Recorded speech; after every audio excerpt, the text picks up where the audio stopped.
Hello friend, नमस्कार। मेरे भोजपुरी देहाती गीत के चैनल पर जितने बहन भाई अम्मा चाची लोग जुड़े हैं, मैं सभी के लिए मंगल कामना करती हूँ कि आप लोग स्वस्थ रहें, मस्त रहें, अपना ख्याल रखें।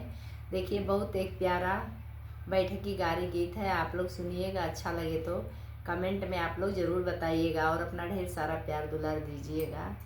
जय माता दी। राजा दशरथ जी के द्वारे करी रौरे भोजनिया, राजा दशरथ के द्वारे बारे करी रौरे भोजनिया।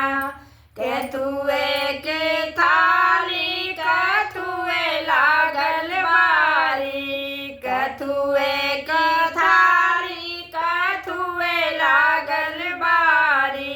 हे जी गायु भरी भरी आई करी रौरे भोजनिया। हे जी गाऊ भरी भरी आई करी रौरे भोजनिया। सोनवा की